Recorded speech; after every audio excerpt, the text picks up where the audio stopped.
तो अलीस तो आप सभी का स्वागत है मेरे एक और नई वीडियो में। तो आज ये वीडियो फिर से बहुत ज़्यादा इंटरेस्टिंग होने वाली है क्योंकि अपनी झोला छाप स्ट्रेंज की तरफ से एक अपडेट निकल कर आ रही है। इसी अपडेट के चक्कर में अवेंजर डूम्सडे को टीज कर दिया गया है रूसो ब्रदर्स ने, और इसी के साथ स्पाइडरमैन ब्रांड न्यू डे की तरफ से भी एक अमेजिंग अपडेट निकल कर आ रही है जिसके बारे में आपको फाइनली पता होना चाहिए। तो इन दोनों अपडेट के बारे में आगे वीडियो में बात करेंगे, जिससे ये वीडियो आज बहुत ज़्यादा इंटरेस्टिंग होने वाली है। तो आप इस वीडियो को एंड तक देखें। तो फिर एक छोटा सा इंट्रो देते हुए इस वीडियो को स्टार्ट करते हैं।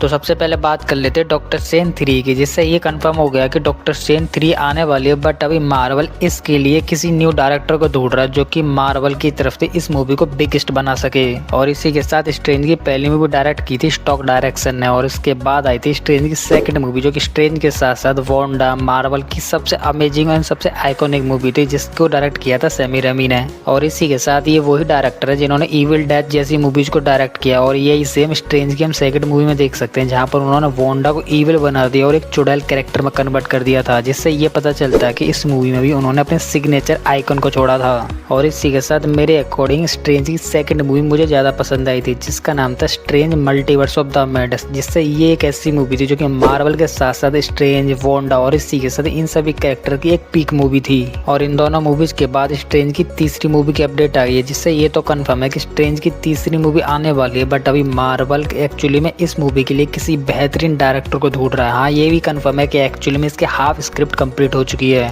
और इसी के साथ डॉक्टर स्ट्रेंज की किस्मत अच्छी हुई तो स्ट्रेंज की थर्ड मूवी को भी सेम डायरेक्ट कर सकते हैं, जिस वजह से डॉक्टर स्ट्रेंज इकलौते ऐसे कैरेक्टर बन जाएंगे जिससे इनकी तीनों लगातार मूवी सुपर हिट बन जाएंगी। और इसी के साथ मार्वल स्ट्रेंज की थर्ड मूवी को बहुत बड़ा बनाना चाहता है, जिससे मार्वल इस मूवी के डायरेक्शन के लिए किसी एक बेहतरीन डायरेक्टर को चूज कर रहा है जो कि काफी ज्यादा डेडिकेशन हो, एनर्जेटिक हो, जिस वजह से इस मूवी को काफी अच्छा रिस्पॉन्स मिले। क्योंकि स्ट्रेंज की थर्ड मूवी कोई साइंस फिक्शन या फिर मैजिक वाली मूवी नहीं, बल्कि dark hold, dark dimension, multiverse concept, Wanda, फिर और भी काफी सारे मूवमेंट वाली मूवीज है। और इस मूवी को एक्चुअली में वही कैरेक्टर अच्छी तरह से हैंडल कर सकता है जो कि इनके बारे में काफी अच्छी तरीके से जानता हो। और इसी के साथ मेरी नज़र में स्ट्रेंज की थर्ड मूवी को डायरेक्ट करने के लिए सैम से बेहतरीन और परफेक्ट डायरेक्टर कोई भी नहीं है, क्योंकि सैम को अच्छा खासा ज्ञान है स्ट्रेंज के बारे में, मल्टीवर्स के बारे में, डार्क होल्ड बुक के बारे में, और ये भी पता है कि स्ट्रेंज किस तरीके से काम करता है और उसकी स्ट्रॉन्गेस्ट क्या है। और इसी के साथ सबसे इम्पोर्टेंट बात कि सैम अपनी मूवी में ऐसे सीन्स या फिर ऐसे इवेंट क्रिएट करते हैं जो कि बहुत ज़्यादा डीपली होते हैं, और एक्चुअली में इन इवेंट या फिर सीन्स को इजीली भूला भी नहीं जा सकता है। और इसी के साथ मैं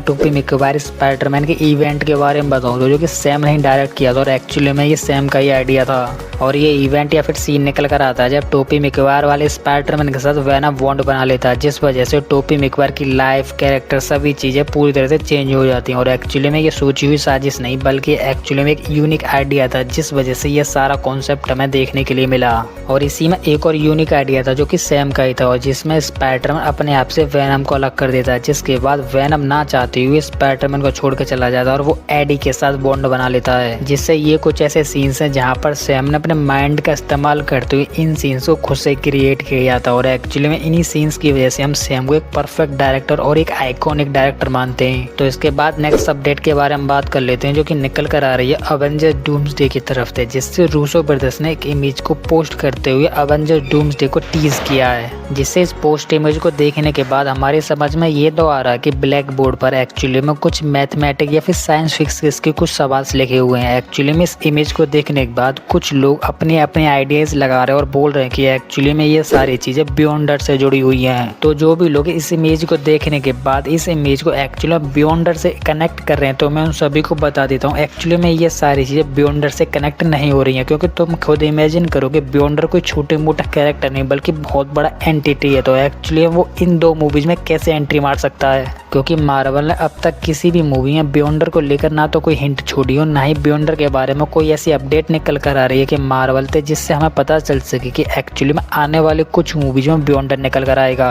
जिसे इस मैथमेटिक या फिर इल्यूजन को देखने के बाद एक्चुअली में इस चीज को बियॉन्डर से जोड़ना ये सारी चीजें बेकार की चीज चीजें हैं। और इसी के साथ ये इमेज किसी और की नहीं बल्कि फंटास्टिक फोर में दिखाया हुए रीड के ब्लैक बोर्ड की है, जहाँ पर रीड अपने यूनिवर्स के कॉन्सेप्ट को सॉल्व कर रहा होता है, जिससे तुम इस इमेज के नीचे इस लाइन को नोटिस कर सकते हो, जिससे यही सेम लाइन रीड के ब्लैक बोर्ड के नीचे होती है। और इसी के साथ रीड यहाँ पर किस यूनिवर्स के कॉन्सेप्ट या फिर किस मैथ के सवाल को सॉल्व कर रहा होता है इसके बारे में तो कोई भी इंफॉर्मेशन नहीं, बट कुछ लोगों का ये मानना है कि जब फ्रैंकलिन को डॉक्टर डूम उठा के चला गया था कि एक्चुअली में उसी को पता लगाने के रीड यहाँ पर अपने माइंड का इस्तेमाल करते हुए इस सवाल को सॉल्व कर रहा है, जिससे रीड इस इल्यूजन या फिर कॉन्सेप्ट को सॉल्व कर लेता है। तो उसके बाद पता चलेगा कि एक्चुअली में डॉक्टर डूम जो फ्रैंकलिन को किडनैप करके लेके गया था, एक्चुअली वो कहाँ लेके गया था, या वो अर्थ 616 लेके गया था, या फिर मैं तुम्हें अपनी वीडियोज में काफी बार बताता हुआ आ रहा हूँ जो कि अर्थ 1005 एक्समैन के प्लेनेट पे लेके चला गया, या फिर ऐसा हो सकता है कि डॉक्टर डूम का एक अलग ही यूनिवर्स है जिसका नाम एक्स यूनिवर्स रखा गया है, या फिर वहाँ पे लेके चला गया है, जिससे ये इमेज हमें रूसो ब्रदर्स की तरफ से ब्लर करके दिखाई जा रही है। इमेज कहीं और की नहीं बल्कि फंटास्टिक फोर के रीड की है, जो कि अपने ब्लैक बोर्ड पर यूनिवर्स एंड मल्टीवर्स के कॉन्सेप्ट को स्लो कर रहा है या फिर सॉल्व कर रहा है।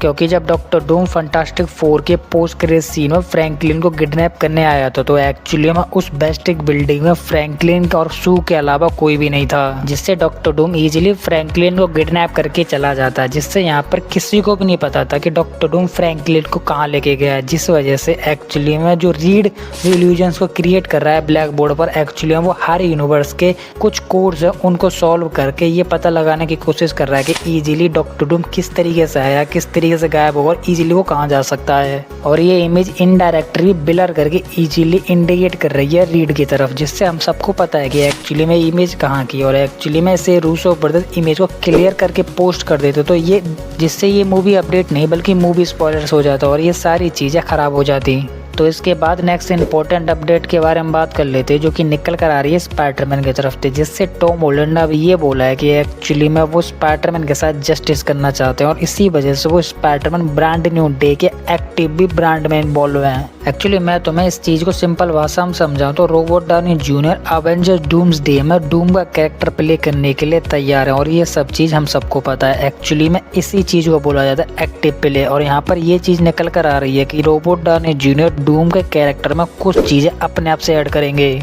और इस चीज को वो फुल पोटेंशियल से ट्राई भी करेंगे, जिससे ये चीज दिखाती है किसी एक्टर के लिए किसी कैरेक्टर का डेडिकेशन, और यही होता है जस्टिस करना या फिर अपने आप से किसी कैरेक्टर को बिल्ड करना। वरना एक्टर्स का काम होता है स्क्रिप्ट पढ़ना, एक्टिंग करना, और इजीली एक्टिंग फिनिश करने के बाद वो अपनी स्क्रिप्ट कंप्लीट करने के बाद अपने घर जाना और इजीली वेट करना कि ये मूवी कब रिलीज हो रही है। तो इसी के साथ Robert Downey junior Avengers doomsday में डूम के कैरेक्टर के लिए एक्टिव भी इन्वॉल्व हैं, और यही सेम टॉम हॉलैंड करने वाले हैं स्पाइडरमैन ब्रांड न्यू डे में, जिससे टॉम हॉलैंड इस मूवी में ये देखेंगे कि स्पाइडरमैन का सूट बेहतर है, स्टोरी बेहतर है या फिर नहीं, या फिर उसके जो विलन है वो ओवर पावर तो नहीं है, या फिर स्पाइडरमैन के जो सीन्स क्रिएट हो रहे हैं वो एक्चुअली में उसके साथ सूट कर भी रहे हैं या फिर नहीं, या फिर हमें टॉम हॉलैंड का ऐसा स्पाइडरमैन 100% इंटेंट दिख रहा है या फिर नहीं, जिससे वो सारी चीज़ों को पहले ये था कि 100% इंटेंट दिखे या न दिखे वो 2 या फिर 3 टाइम शूट होता था और इसके बाद फिनिश। बट एक्चुअली में इस बार ये हो रहा है कि जब तक परफेक्ट शॉट नहीं मिल रहा है उसको फिर से रीशूट किया जा रहा है, जो कि टॉम हॉलैंड के इंटेंट को भी दिखा रहा है और टॉम हॉलैंड के स्पाइडरमैन मूवी की तरफ डेडिकेशन भी दिखा रहा है। और मैं तो ये चाहता हूँ कि इसी इंटेंट और इसी डेडिकेशन के साथ स्पाइडरमैन ब्रांड न्यू डे में भी हमें स्पाइडरमैन एंड वेनम का बॉन्ड देखने के लिए मिल जाए, जिससे हमें देखने के लिए मिलेगा क्लासिक स्पाइडरमैन का ब्लैक सूट।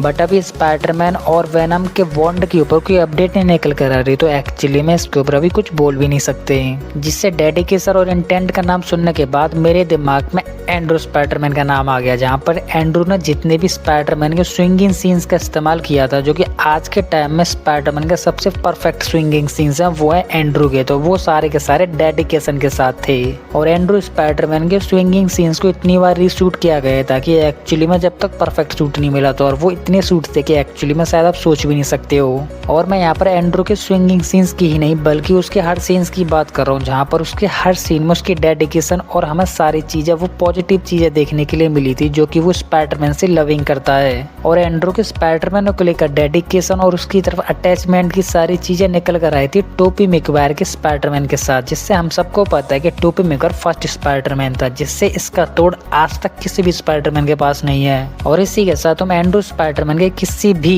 किसी भी सीन को उठा के देख लो, जिससे तुम्हें पता चलेगा डेडिकेशन एंड इंटेंट किस तरीके से परफेक्टली निभाया जाता है। और अब इसी चीज को कंटिन्यू करेंगे टॉम हॉलैंड। तो अब ये वीडियो खत्म होने वाली है, तो यही थी वो सभी अपडेट जो कि मैंने आपको काफी अच्छी तरीके से एक्सप्लेन करने की पूरी कोशिश की है। जहाँ पर मैंने तुम्हें बताया कि स्ट्रेंज की 3rd मूवी आने वाली है, डॉक्टर डूम के बारे में भी अपडेट बताई, स्पाइडरमैन के बारे में भी अपडेट बताई और भी कुछ इंटरेस्टिंग अपडेट बताई। और फिर भी मैं किसी भी अपडेट को मिस कर देता हूँ तो वो आप मुझे कमेंट में बता सकते हो, जिससे मैं अगली वीडियो में 100% कवर कर लूंगा। और इसी के साथ आपको हमारी ये इंटरेस्टिंग वीडियो पसंद है तो लाइक कर दे, और इसी के साथ आप इस चैनल पर नए हैं तो चैनल को सब्सक्राइब कर लें, और सब्सक्राइब करने के साथ साथ हमारे इस बेल आइकन को भी ऑल पे सेट कर लें, जिससे कि आपको हमारे इस चैनल की किसी भी नई वीडियो की अपडेट इजीली मिल सके। तो इसी के साथ मैं इस वीडियो को यहीं पे एंड करता हूँ। तो आप हंसते रहिए, मुस्कुराते रहिए और अपनी फैमिली के साथ खुश रहिए। तो मैं मिलता हूँ आपको किसी और ऐसी हमारी मजेदार वीडियो में, तब तक के लिए गुड बाय।